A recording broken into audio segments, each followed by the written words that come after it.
بعد الموت، کیا مرنے کے بعد اے آئی کے ذریعے یعنی آرٹیفیشل انٹیلیجنس کے ذریعے کسی کو زندہ رکھا جا سکتا ہے؟ تو ہم آج بات کریں گے ایسے شخص کے بارے میں جس نے اے آئی کی مدد سے اپنے مردہ والد کو زندہ رکھا۔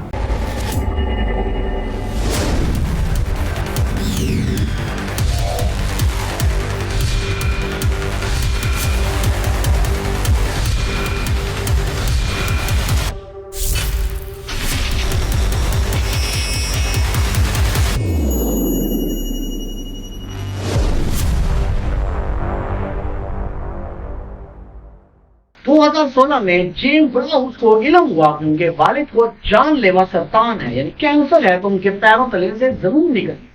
امریکہ میں کیلیفورنیا کے علاقے اوکلینڈ کے رہتے جیمز کا کہنا تھا کہ وہ اپنے والد سے بہت پیار کرتے، لیکن میں انہیں کھو رہا تھا۔ ایسے میں جیمز نے اپنے والد کے ساتھ میسر باقی وقت کا زیادہ سے زیادہ فائدہ اٹھانے کا سوچا، اور انہوں نے اپنے والد کی زندگی کی کہانی انہی کی زبانی ریکارڈ کرنے میں گھنٹوں گزار دیے۔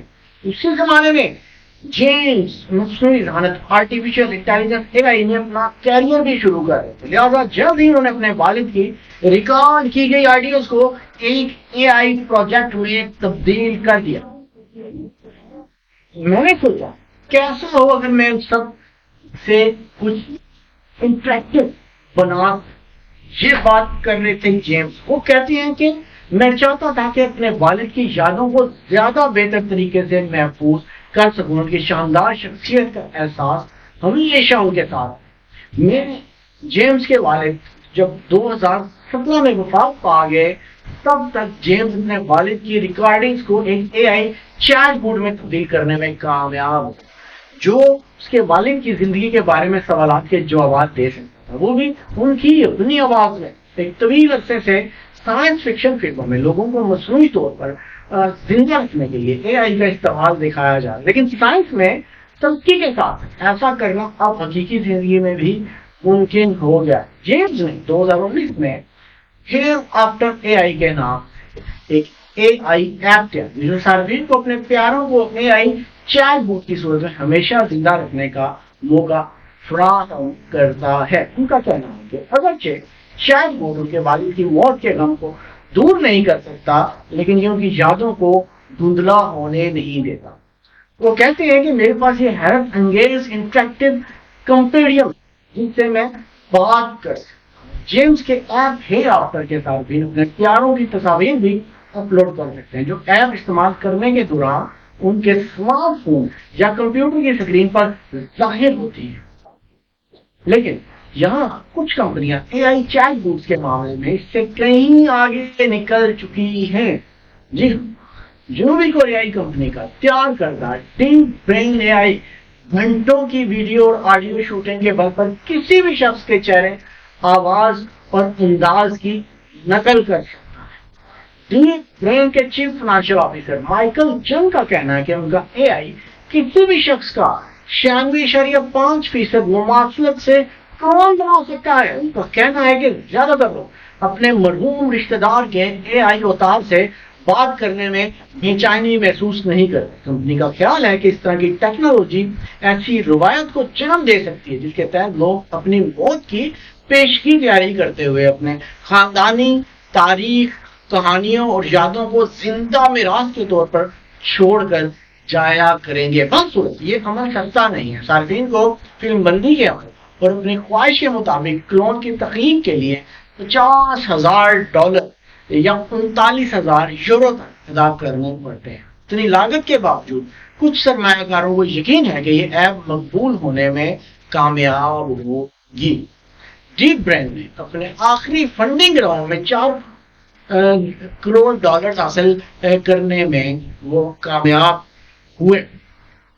ہمارے نفسیات لارن اینٹروپس کا کہنا ہے کہ جب آپ کے جذبات عروج پر ہوں تو ایسے وقت میں اس طرح کی ٹیکنالوجی کا استعمال کرتے ہوئے بہت احتیاط برتنی چاہیے۔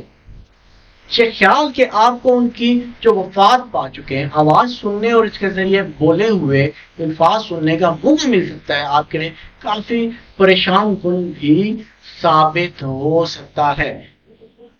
انٹروس کرتی ہیں کہ لوگوں کو اپنے کسی مرحوم عزیز کا چیٹ بوٹ استعمال کرنے میں جلدی نہیں کرنی چاہیے. ہر کسی کا غم منانے کا طریقہ الگ ہوتا ہے، لیکن کچھ چیزیں لوگوں میں مشترک بھی ہوتی ہیں. ان میں سے ایک چیز کاغذی کارروائی ہے. کسی بھی شخص کی وفات کے بعد ان کے بینک، کاروبار اور سوشل میڈیا سائٹ اکاؤنٹس کو بند کروانے کے لیے کاغذی کارروائی مکمل کرنے کی ضرورت ہوتی ہے. ساؤتھ ڈین سے تعلق رکھنے والی 41 سال ایلینور وڈ کے شوہر اسٹیفن کا گزشتہ سال مارچ میں وفات ہو گئی تھی. وہ کہتی ہیں کہ انہیں 2 درجن سے زائد کمپنیوں سے رابطہ کرنا پڑا. ان میں سے ہر ایک کو فون کر کے اپنے شوہر کی موت کے بارے میں بتانا پڑا. وہ کہتی ہیں کچھ کمپنیاں تو کافی مددگار تھی، مگر کچھ سراسر نااہل اور بے وقوف ثابت ہوئی. انہوں نے ایسے وقت میں میرے لیے مزید پریشانی پیدا کی جب میں پہلے سے ہی جذباتی طور پر کافی پریشان تھی. برطانیہ میں سیٹلڈ ایک آن لائن پلیٹ فارم ہے جو سوگواروں کی جانب سے نجی شعبے کی تنظیموں سے رابطہ کرتا ہے. صارف کو مطلوبہ کاغذات اور ان کمپنیوں کی فہرست اپلوڈ کرنے ہو جن سے رابطہ کرنے کی ضرورت. اس کے بعد سیٹلڈ ان تنظیموں کو ای میل بھیجتا ہے. بعد صارف لاگ ان کر کے چیک کر سکتے ہیں کہ ان کے کتنے کام ہو گئے ہیں. یہ بینکوں، سوشل میڈیا فرمز، یوٹیلیٹی کمپنیوں جیسے 950 اداروں کے ساتھ کام کر رہا ہے.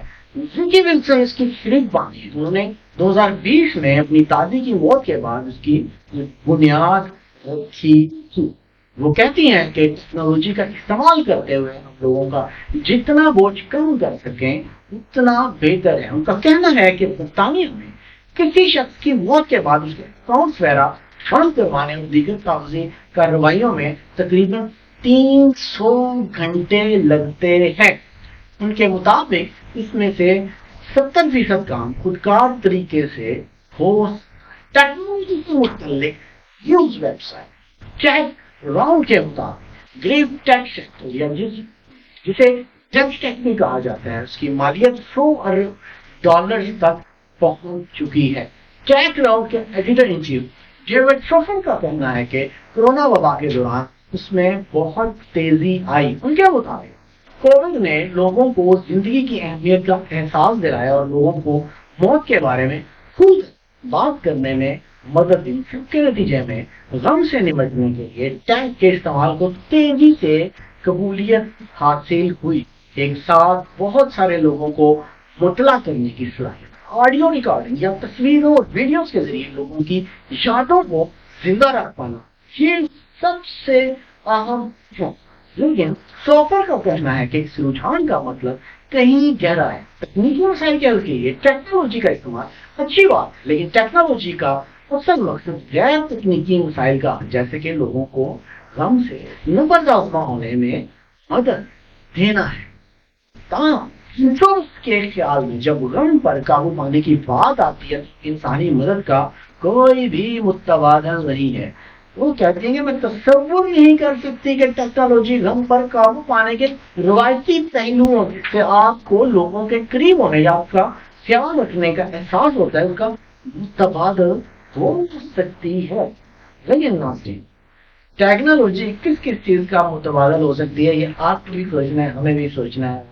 جو ریسرچ کر رہے ہیں ان کو بھی سوچنا ہے اور اپنی اپنے ایکسپرٹس پیش کرنی ہے. تو جلدی اگلے بار پھر حاضر ہوں گا 6 موضوع کے ساتھ اور نئی تحقیق پر نئی چیزیں. تب تک جلدی کا اللہ حافظ.